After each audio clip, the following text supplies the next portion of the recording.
Hello everyone, welcome back. Today I want to talk about the Zwerchau versus the Mittlehau. What are the similarities, what are the differences? Um, why do we have a distinction between the two? Okay. In the Lichtenauer system, he basically tells us to use 5 guards, okay, including the long point. There's 5 guards, and there's 5 master strokes. And the Lichtenauer system is all about simplicity. Okay, he wants to keep things as simple as possible. So Lichtenauer is going to refer to any horizontal cut as a Zwerchau, and it doesn't matter whether it's a high horizontal cut, okay, or whether it's a low horizontal cut, or whether or if it comes to this side, or that side, or that side, okay. Any high horizontal cuts, regardless of whether they're at a high quadrant or a low quadrant, he's going to refer to them as a Zwerchau, okay, which is fine, nice and simple. Now, when we get into the sword and buckler, all of a sudden, we have the introduction of what we call the Mittlehau. And we don't get a whole lot of description about the Mittlehau, so it tends to, cause some confusion. Now, a lot of people will say that the Mittlehau is basically a true edge cut on the right side. So basically, if I was to make a high cut with the true edge, okay, people will say that that's a Mittlehau rather than a Zwerchau.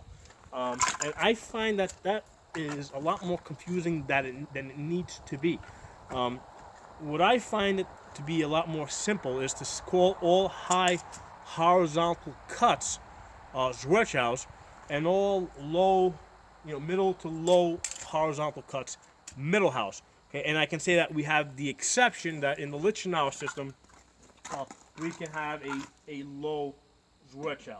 Okay, so it's a lot easier for me to have that exception rather than to try and distinguish things by which edge is being used, because I don't think that the edge makes that much of a difference. And let me explain what I mean. At distance, right? If I'm at distance, if I make a high horizontal cut, right now I'm using the true edge. Okay, I can make the same horizontal cut with the back edge, and nothing has changed. In fact, if I flip it over from one side to the other, nothing changes. Okay, it doesn't. Same thing if I do it around, in the middle area here.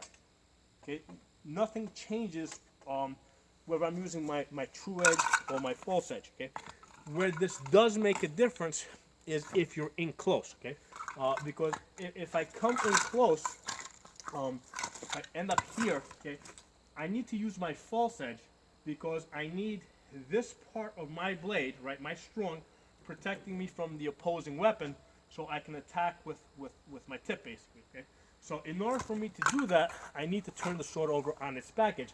If I try to do that with the true edge, right, now my hands are all scrunched up, and not only that, it is really hard for me from here to get to the other side. Okay, it's really hard to get around this blade and get to the other side.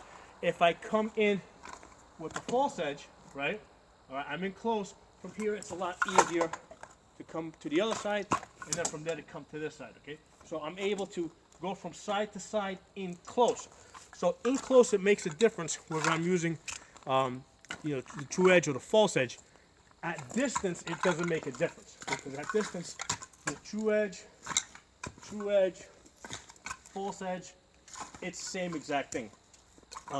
So for me, I find it a lot easier to say that any high horizontal cuts are going to be Zwerchaus, and any middle to low horizontal cuts are going to be Mittelhaus. Okay, I just find that a lot easier, a much easier way to teach this to people. Okay, and it's also a lot easier for me to say that, in the, when we're talking longsword, we're going to have one exception where if we're talking Lichtenauer, a low horizontal cut like this, yeah, that's also going to be a Zwerchau.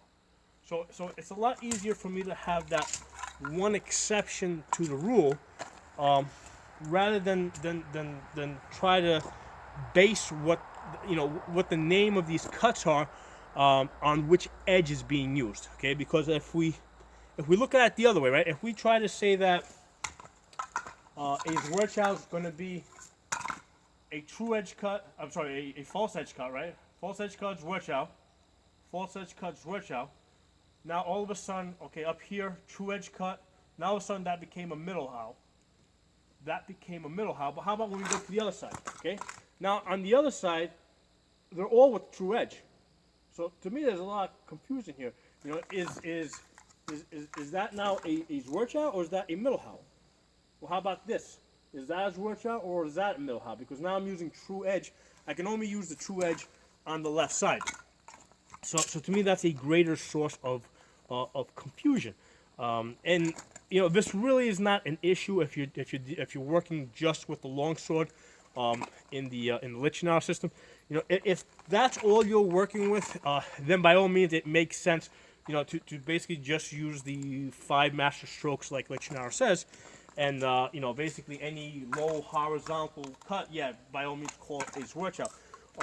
Where the source of confusion is if you start working with the sword and buckler like I do, because you know, I work with the longsword. I also work with the sword and buckler, and I use 3 primary sources. I use Lichtenauer, you know, I use 133. I also use Lignitzer. Okay, and Lignitzer in particular mentions the Mittlehau. So now all of a sudden, if I'm doing longsword and sword and buckler, you know, things get a little bit confusing because, you know, first of all, with the longsword, we almost never have. I mean, we don't have any low cuts really to the legs. Okay, and the reason is because, you know, if I'm striking at his legs, I'm leaving my head open. Also, there's a geometry issue where, you know, basically if I'm trying to attack his legs, you know, he's going to be able to reach my head before I can reach his legs. So when we're working with the longsword, we're really not making that many low cuts. The lowest we get is, you know, is basically to the hips, maybe. Okay, so you know, it makes sense to just keep things simple and just call that a low Zwerchau. But when we get to the sword and buckler, okay, when we get to the sword and buckler, now we have a disconnected offense and defense. So because I have a disconnected offense and defense, you know, I'm now in a position where I come in, you know, bind the, you know, bind the opposing weapon with my buckler and strike to the low legs. Okay. So now because of this situation, with sword and buckler, we see a lot more strikes to the lower leg, you know, or to the midsection over here. So now because that becomes more prevalent, we kind of have to give it its own name. So we call it a Mittlehau. Okay. So it makes things, in my opinion, it makes things a lot more easier. You know, rather than focusing on which edge is being used, you know, to basically focus on, you know, is it a high horizontal cut or is it a low horizontal cut? You know, all high horizontal cuts, you know, I'm going to call them Zwerchaus.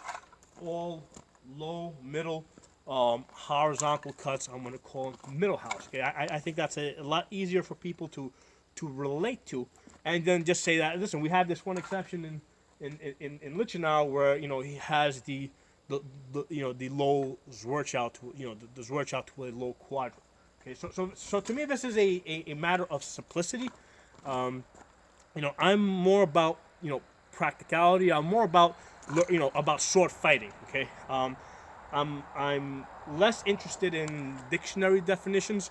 You know, I use the historical manuals to make me a better sword fighter. Okay, so I'm coming at this from that perspective. I'm not coming at this from the perspective that you know, I want to know exactly, you know exactly what the correct terminology at this time and place is versus that time and place is versus the other time and places. You know, I'm kind of looking for a way to make all this stuff, you know, work for me. Okay. Now it makes sense that there would be some differences, as you know, from you know, one fighting system to another fighting system, because, you know, a lot of these fighting schools, first of all, they're separated by both distance and also by time. Okay. You know, there, you know, some of them are 100 or 200 years apart. So it makes some sense that there would be differences, and also in many cases the different fencing schools were rivals of each other, so they didn't exactly share information. In fact, they were trying to to keep a lot of this information secret from each other. Okay, so again, another reason why there would be differences. So that's how I see the Zwerchau versus Mittlehau. There is some overlap, and I don't think it's that important. And as long as we all understand what we're talking about, we'll be able to communicate with each other. So basically, especially when I'm talking sword and buckler or sword and shield, which is what I primarily focus on in this channel. If this was a long sword channel, I would kind of do away with the term Mittlehau altogether and just use Zwerchau. But since my focus is sword and buckler, sword and shield, I'm going to go with the difference that any high horizontal cut, regardless of edge, is a Zwerchau. Okay, any middle to low horizontal cut, okay, is going to be a Mittlehau. Regardless whether it's on the left side or right side, regardless of which edge is being used. So again, this is more of a more of a practical issue, okay, in trying to understand, in us trying to understand each other, okay.